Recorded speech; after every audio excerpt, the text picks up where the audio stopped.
Hi, this is Brad Constantine, and this is a podcast recording of the Old Testament. Although this is not an official recording of the Church of Jesus Christ of Latter-day Saints, every effort's been made to be as doctrinally accurate as possible. I'll be using for the text the Joseph Smith translation of the Old Testament, along with many commentaries from general authorities of the Church, BYU professors, Bible scholars, and others. This format will be very detailed, and so if you want a deep analysis of the Old Testament, you come to the right place. Thanks for your attendance. Welcome back. This is going to be 2 Kings chapter 16. In the 17th year of Pekah, the son of Remaliah, Ahaz, the son of Jotham, king of Judah, began to reign. 20 years old was Ahaz when he began to reign, and reigned 16 years in Jerusalem, and did not that which was right in the sight of the Lord his God, like David his father. But he walked in the way of the kings of Israel, yea, and made his son to pass through the fire, according to the abominations of the heathen, whom the Lord cast out from before the children of Israel. This verse leaves some doubt about what Ahaz did. Did he kill his son, or merely initiate him into the worship of a false god? 2 Chronicles 28 supports the idea of an actual human sacrifice, and the commentators generally agree that Ahaz did murder some of his children in this fashion. So far as the fact is concerned, we have here the first instance of an actual Moloch sacrifice among the Israelites, i.e. of one performed by slaying and burning. The offering of his son for Moloch took place, in all probability, during the severe oppression of Ahaz by the Syrians, and was intended to appease the wrath of the gods, as was done by the king of the Moabites in similar circumstances. Verse 4, and he sacrificed and burnt incense in the high places and on the hills and under every green tree. Then Rezin, king of Syria, and Pekah, son of Remaliah, king of Israel, came up to Jerusalem to war, and they besieged Ahaz, but could not overcome him. And at that time Rezin, king of Syria, recovered Elath to Syria, and drave the Jews from Elath, and the Syrians came to Elath, and dwelt there unto this day.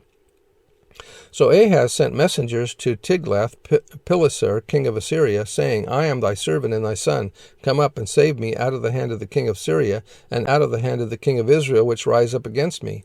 And Ahaz took the silver and gold that was found in the house of the Lord, and in the treasures of the king's house, and sent it for a present to the king of Assyria. And the king of Assyria hearkened unto him, for the king of Assyria went up against Damascus, and took it, and carried the people of it captive to Kir, and slew Rezin. And King Ahaz went to Damascus to meet Tiglath-Pileser, king of Assyria, and saw an altar that was at Damascus. And King Ahaz sent to Urijah the priest the fashion of the altar and the pattern of it, according to all the workmanship thereof. And Urijah the priest built an altar according to all that King Ahaz had sent from Damascus. So Urijah the priest made it against King Ahaz came from Damascus. And when the king was come from Damascus, the king saw the altar, and the king approached to the altar and offered thereon.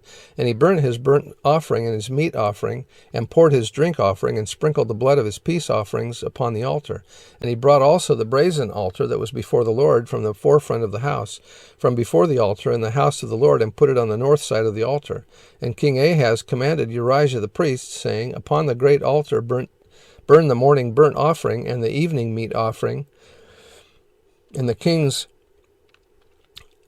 burnt sacrifice and his meat offering with the burnt offering, and of all the people of the land, and their meat offering and their drink offerings, and sprinkle upon it all the blood of the burnt offering and all the blood of the sacrifice, and the brazen altar shall be put for me to inquire by. Thus did Urijah the priest, according to all that King Ahaz commanded. And King Ahaz cut off the borders of the bases, and removed the laver from off them, and took down the sea from off the brazen oxen that were under it, and put it upon a pavement of stones. And the covert for the Sabbath that had been built in the house, and the king's entry without, turned he from the house of the Lord for the king of Assyria. Now the rest of the acts of Ahaz which he did, are they not written in the book of the Chronicles of the kings of Judah? And Ahaz slept with his fathers, and was buried with his fathers in the city of David, and Hezekiah his son reigned in his stead. That's the end of the chapter. See you next time. Bye.